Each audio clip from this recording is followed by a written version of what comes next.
Hello my dear 9th class students, welcome to this class.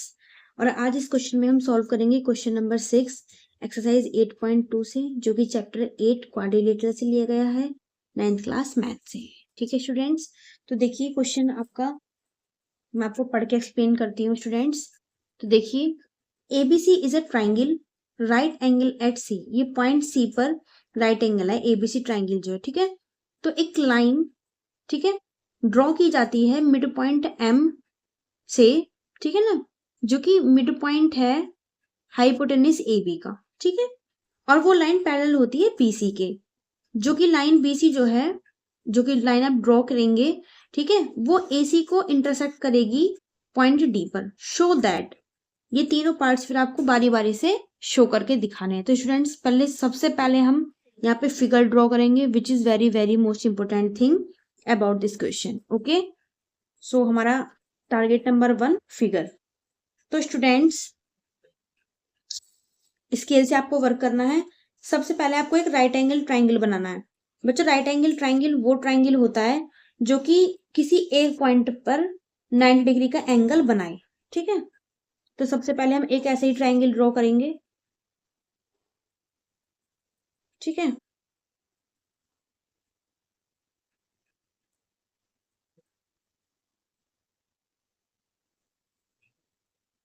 और ध्यान रहे वो जो राइट एंगल है वो पॉइंट सी पर होगा। ठीक है, जैसा कि मैंने आपको क्वेश्चन में पढ़ के भी बताया था।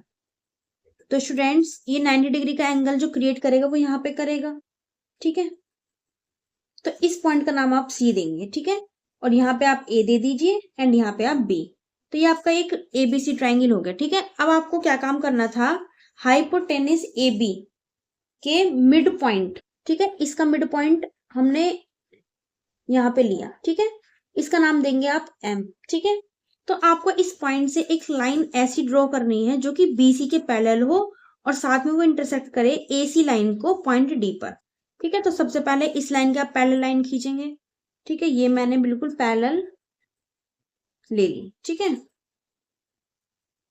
ये मैंने पैरेलल ले ली। ठीक है, अब ये जो लाइन इंटरसेक्ट करेगी एसी को, वो करेगी पॉइंट डी पर। ठीक है स्टूडेंट्स, तो इस पॉइंट का नाम मैंने डी दिया। तो आपको फर्स्ट पार्ट में क्या शो करना है, फर्स्ट पार्ट में यू हैव टू शो कि जो डी है ना, वो मिड पॉइंट है, मिड पॉइंट है एसी का। तो स्टूडेंट्स मैंने आपको बहुत ही अच्छी तरीके से पढ़ाई है converse of mid point theorem. ठीक है, अब converse of mid point theorem कहती क्या है, मैं आपको फिर से एक बार, ठीक है, मेमोराइज करा देती हूँ कि स्टूडेंट्स जब किसी ट्राइंगल के अंदर कोई लाइन, ठीक है, किसी एक साइड के पैरेलल होती है ना, ठीक है, तो वो उस ट्राइंगल की बची हुई दो साइड्स के मिड पॉइंट को ज्वाइन करती है। इट मींस दैट एम और डी, ठीक है, इन दोनों लाइंस के रिस्पेक्टिवली मिड पॉइंट्स होंगे। ठीक है, अब हमको शो क्या करना है कि डी मिड पॉइंट है एसी का। तो ये तो हमारा एक स्टेप में काम हो गया। ठीक है, तो this is very very simple, only यहाँ पे converse of mid point theorem apply होगी एंड देन आपका वर्क हो जाएगा फर्स्ट पार्ट के लिए। ठीक है, तो यहाँ पे सॉल्यूशन लिखेंगे एंड देन अपना वर्क शुरू करेंगे हम। तो स्टूडेंट्स यहाँ पे आप लिखेंगे कि डी एम, ठीक है, या फिर आप एम डी भी बोल सकते हैं, M D parallel to B C, M D parallel to B C. ठीक स्टूडेंट्स, आई जस्ट होप आपको दिखाई दे रहा है।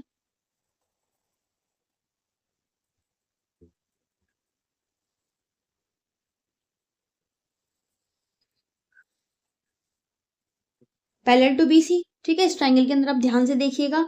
तो स्टूडेंट्स जब ये लाइन इसके पैरेलल, तो हम यहाँ पे easily converse of mid point theorem में अप्लाई करेंगे। ठीक है, तो आप लिखेंगे bye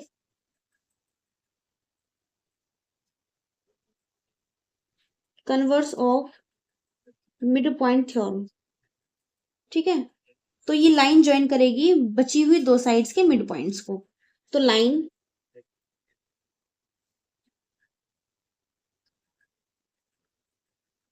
M D joins mid points M and D of sides A B and A C respectively.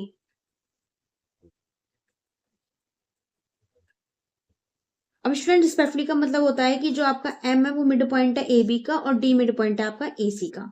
ठीक है, तो यहाँ पे कंक्लूजन क्या निकला, therefore D is mid point. ठीक है, मिड पॉइंट ऑफ ए सी। तो फर्स्ट पार्ट तो आपका ये प्रूव हो गया यहीं पे। ठीक है स्टूडेंट, सेकंड पार्ट आपको क्या प्रूव करना था कि जो आपका एम डी है ना, सेकंड पार्ट में यहाँ पे मेंशन करूंगी। Second part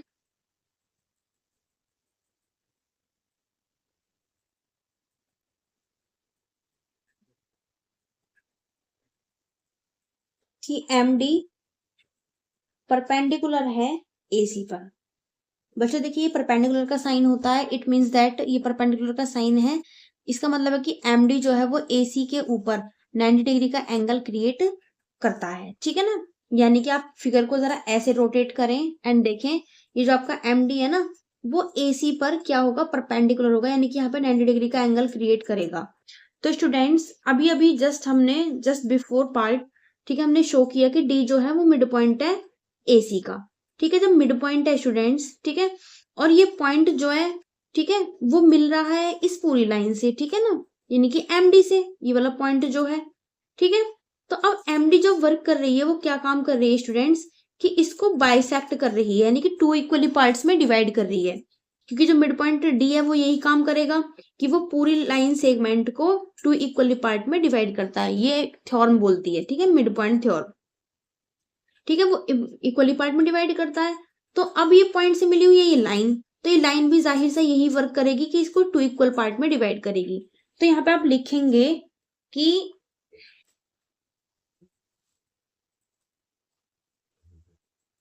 D is mid point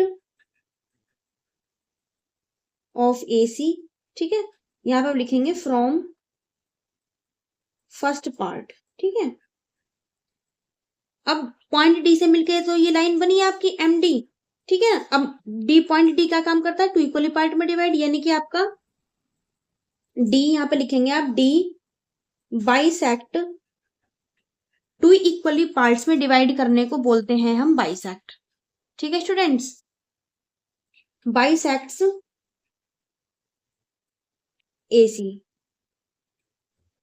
into AD is equal to CD।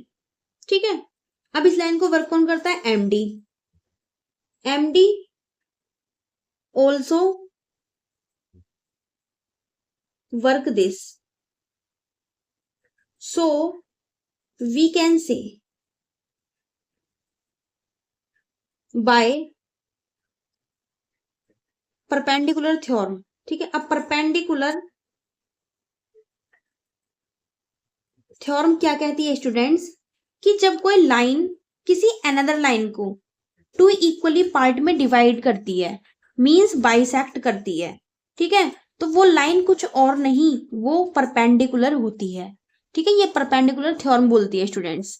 ठीक है, तो आप क्या लिखेंगे कि लाइन, यहाँ पे थ्योरम है आपकी, ठीक है ना, लाइन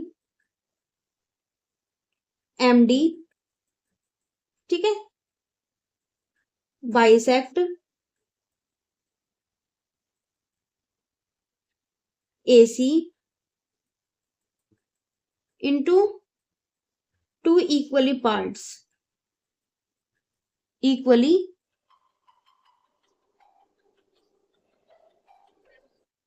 इक्वली पार्ट्स, यानी कि बाइसेक्ट बोलते हैं हम इस चीज को। ठीक है, देन दैट लाइन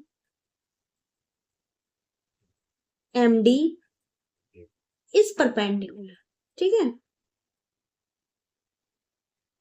ये एक कॉन्सेप्ट है, परपेंडिकुलर कॉन्सेप्ट। ठीक है, तो इसे आप अच्छे से हाईलाइट करके अपनी कॉपी में मेंशन जरूर कीजिएगा।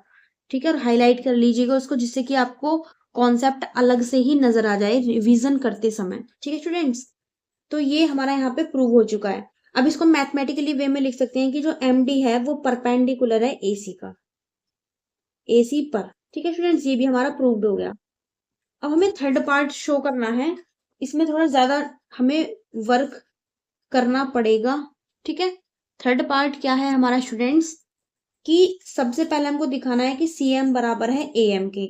और फिर दिखाना है कि ये दोनों जो है ना वो हाफ है ए बी के। ठीक है, बहुत ही आसान तरीके से इसे हम शो करेंगे स्टूडेंट्स। बहुत ही इजी है, बस आप अच्छे से समझिएगा एंड डेफिनेटली आपको समझ में जरूर आएगा। ठीक है स्टूडेंट्स, तो देखिए अब आप देखिए, सबसे पहले इसकी आपको कंस्ट्रक्शन करनी पड़ेगी। देखो सीएम की बात कर रहे हैं ना, तो सीएम तो लाइन आपकी जब भी बनेगी जब आप इससे ज्वाइन करेंगे। और ज्वाइन करने के लिए आपको क्या काम करना पड़ेगा स्टूडेंट्स, इसको आप ज्वाइन कर लेंगे। ठीक है, ये मैंने ज्वाइन कर लिया। ठीक है, तो अब आपको शो करना है कि जो सीएम है वो एएम के बराबर है। ठीक है, अब ये कैसे प्रूव करेंगे, तो आपको ये चलना पड़ेगा ट्राइंगल एसीएम के अंदर। ठीक है, ट्राइंगल एसीएम में चलने के बाद तो देखिए स्टूडेंट्स, अगर ये दोनों एंगल्स आपके इक्वल हो जाएं, ठीक है, अब ये एंगल इक्वल कैसे हो सकते हैं आपके, ठीक है, ये आपको सोचना है कि ये इक्वल एंगल हो कैसे सकते हैं। तो बड़ी अच्छी तरीके से आपको वर्क करना है। तो देखिए स्टूडेंट्स, ये अगर आपने एंगल्स इक्वल कर दिए, ठीक है, अब इक्वल कैसे करेंगे आप, आपको इन दोनों ट्राइंगल्स को कॉन्ग्रुएंट दिखाना पड़ेगा इन दोनों एंगल्स को इक्वल प्रूव करने के लिए। ठीक है, अब जैसे ही आप कॉन्ग्रुएंट करने के बाद सीपीसीटी से इन दोनों एंगल्स को बराबर कर देंगे। तो स्टूडेंट्स एक थ्योरम होती है कि साइड्स, ठीक है, साइड्स ऑफ इक्वल एंगल्स, ठीक है, आर ऑल्सो इक्वल। ठीक है, जो इक्वल एंगल के जस्ट अपोजिट साइड्स होती है ना, वो भी आपस में इक्वल होती हैं। ठीक है, ये आपका आइसोस्केलस ट्राइंगल की प्रॉपर्टी है। ठीक है ना, कि जब दो इक्वल एंगल्स होती है तो उनके सामने वाली जो साइड्स होती हैं वो इक्वल होती हैं। ठीक है, मैं एक ही कॉन्सेप्ट को स्टूडेंट्स दो दो बार बोलती हूँ जिससे कि आपको अच्छे से समझ में आ जाए। ठीक है, अब देखिए जरा आप, तो सबसे पहले आप इनको काउंट करके इन दोनों एंगल्स को ना मैं यहाँ पे नाम दे देती हूँ 1 एंड यहाँ पे दे देती हूँ मैं 2। तो आप लिखेंगे यहाँ पे इन ट्राइंगल एसीएम में। तो बच्चों आपको पता होगा कॉन्ग्रुएंट करने के लिए हमें कोई तीन चीज दिखानी पड़ती है इक्वल। ठीक है ना, तो सबसे पहले डीएम बराबर डीएम। ठीक है, क्योंकि दोनों ये डीएम जो पार्ट है वो इस वाले ट्राइंगल का भी है। ठीक है, एसीएम के अंदर आपको दो ट्राइंगल्स लेने पड़ेंगे यहाँ पे। ठीक है, मैंने इन शॉर्ट लिखा है यहाँ पे भी कि एडीएम में, ठीक है, और आपका सीडीएम में, इन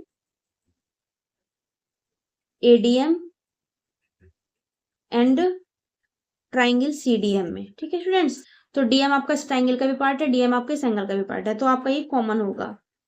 ठीक है, दूसरे नंबर पे आपको क्या चीज दिखानी है कि एडी बराबर सीडी। ठीक है, यहाँ पे देखो, यहाँ पे आपने प्रूव किया था ऊपर। ठीक है, जब आपका डी मिड पॉइंट था एसी का तब की बात है ये। ठीक है, तो एडी बराबर आपका सीडी हो गया।